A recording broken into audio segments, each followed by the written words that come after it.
Sorry about that. So I'm an at-large member of the school committee, and I became involved about 7 years ago when I questioned the quality of the education my kids were receiving, and met with some parents at that time to have an understanding of what they felt were their concerns.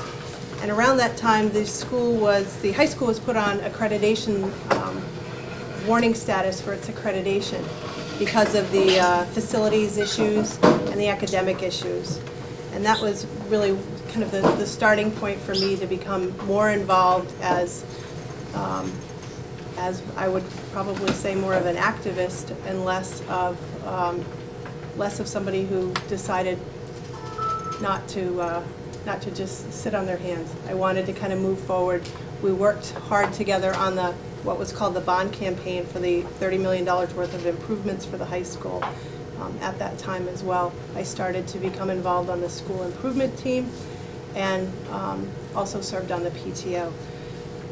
Once I was elected to the school committee, one of the concerns I've had has been surrounding the communication toward students and families. I really felt that there was a lack of information, and it was very hard at that time to get more information, in part because you didn't have the televised meetings, you didn't have to post meeting minutes, so you were going through binders of information trying to find any related information about the activities of the school committee. And the work I've focused on, in part, has been communications to families. We've done some improvements, but I think we have certainly more work to do. We've improved the listservs. We've worked on Connect Ed. For a while we had a district newsletter that sent information home to families, but because of budget cuts, that really was a concern. Oh, time flies when you're having fun. So moving forward, the work I'd like to do is to continue some of the academic pursuits for the district. I think we've made some progress, but there's clearly a long way to go. I would like to see more consensus building activities, like what we saw when Townwide Learning had its activity a while back. It was a time when parents, teachers, and community got together to speak more about the issues and the priorities for the district. And I have about 30 seconds left. And I guess lastly, you know, as a parent of high school kids and an elementary child, I'll be here for a long time, and I want to see the environment for Cumberland to change to be more of a priority for the entire town to put the focus on kids. I think they deserve it, and I think that's why many of us moved here or have decided to stay here. So thank you.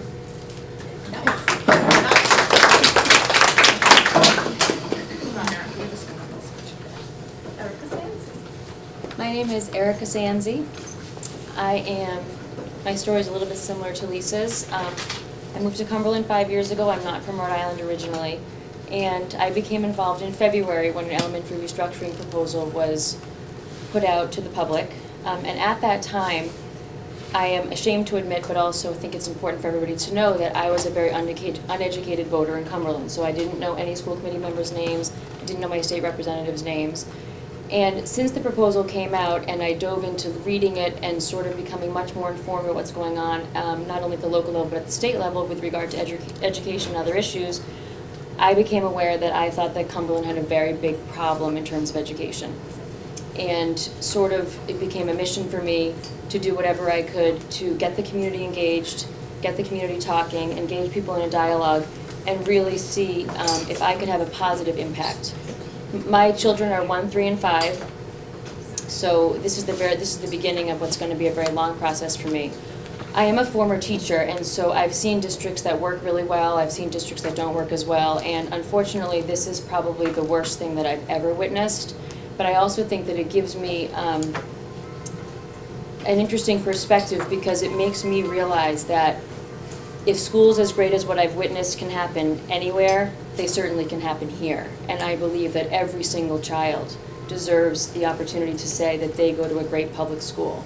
I do not believe that at the moment Cumberland children can say that. One of my biggest concerns is the student achievement levels that we're seeing in the town.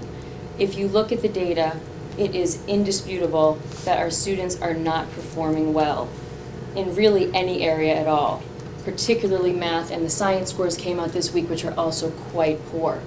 And although some people will say, but we're above the state average, the problem for me with that argument is that Rhode Island falls in the bottom 10th percentile nationally for its student achievement.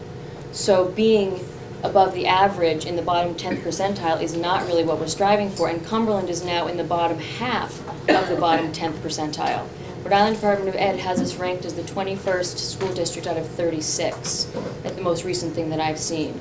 So really, I'm in this because not only do I want to serve on the school committee and serve the entire community to bring great schools to every child and close the achievement gaps that are quite large school to school within the town, but I also hope to get a dialogue going among the community, which I think is sort of starting to happen.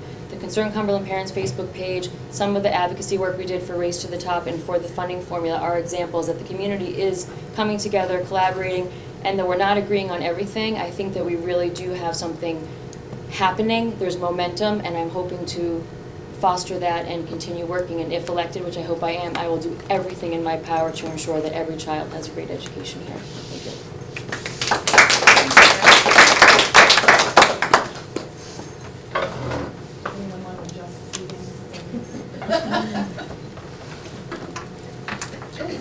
Okay. My name is Joyce Hindle Koutsogiane. I am a 33-year veteran of the Cumberland School Department, also graduated from Cumberland High School. So I've been here an awful long time, sorry. But at any rate, retired, this is my 5th year out, actually. Time flies when you're not having fun, I think. From the Cumberland School Department, from a number of reasons, but one was my discontent with where the system was going. And I think that the last few years has really shown where that system has gone, and last few school committee meetings definitely has shown me that A, I made the right decision to leave when I did, but because I probably would have gotten canned or something for saying something I shouldn't have.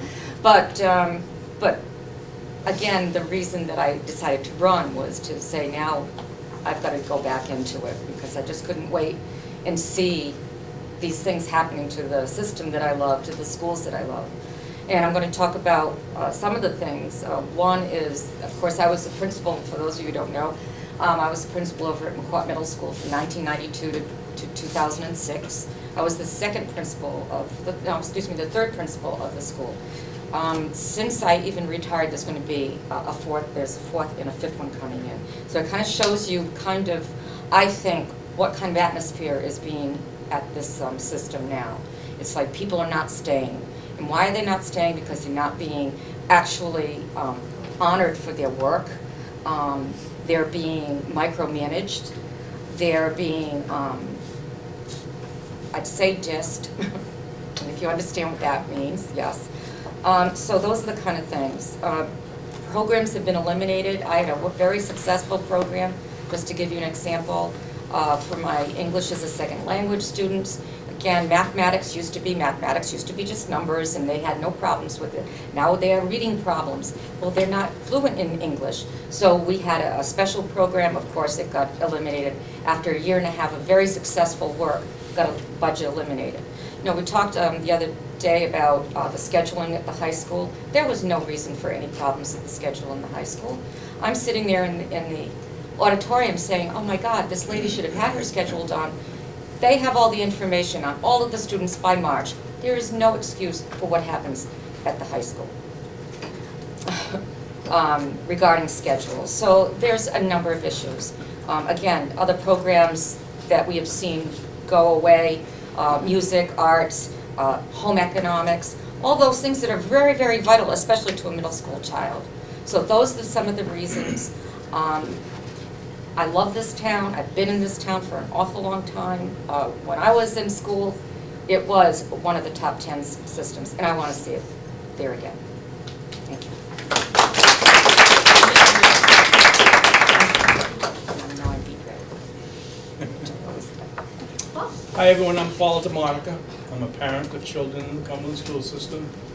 I'm a member of my PTO, which is McCourt this year, but was at BF Norton, and remember the school nurse here when I had some foster children here, and you know, I volunteer in the classroom. I don't just sit back and wait. I get out there and I do something. I got involved because, like Lisa has said about the accreditation issues years ago, and I'm concerned about my child's education. If they don't succeed, then I feel like me and my wife have been a failure, because we all value our children and we want them to succeed in life. And this school system has gone to pot. It really has. Where we were in the top 10, now we're in the bottom 10 for all intents and purposes. And we're not doing anything about it. We've been cutting programs left and right, cutting teachers, cutting staff. Yet for the last 4 years, the school administration has had a surplus. And why are we having surpluses and cutting programs? We take our tax dollars, we give it to the school department, and they don't spend it. They're sitting on it today. Tomorrow night, Mr. Pearson's going to have a little thing tomorrow night about, you know, giving pay raises to the central administrators and the high school teachers and so forth. I mean, not the teachers, but the administration. I'm in support of that, but I'm not in support of the central administration getting pay raises here. That's going to come to the full committee before November. What can I say? I volunteered in the town, working on the McCourt Building School Committee when we did the addition down there for 7 classrooms. I did 5 years at the high school doing the 2010 project in town, and I currently work with the Cumberland Fest Committee, and I volunteer on the Cumberland Fest Committee for the last couple of years, so I get back to the town. But we need to change what's happening in the school department, in the school committee. We need to stop having yes people to just say, yes, we're going to go what Mrs. Morrell says, and start asking the questions. You know, we voted to cut music, sports, and other things out of the budget this year. We had a $600,000 surplus. So why are we doing this? The only reason why we got these programs back in is because someone finally asked the questions and asked to see the budget, instead of just being handed a piece of paper and say, this is what you need to vote on, folks. And go ahead, we need to, yes, Mrs. Morrell, we'll go cut the programs, yes, Mrs. Morrell. I filed the original complaint with the Attorney General's office to get Mrs. Morrell's contract voted again the last time when they did it in secret in the back room. I mean, we have a lot of problems. High schools on intervention status, the middle schools, you know, this school here and BF Norton, and we're not meeting yearly progress. What are we going to do? I mean, this is my children. They're granted they've gone past the elementary, but I'll wrap it up and go from there. Thank you. Thank you.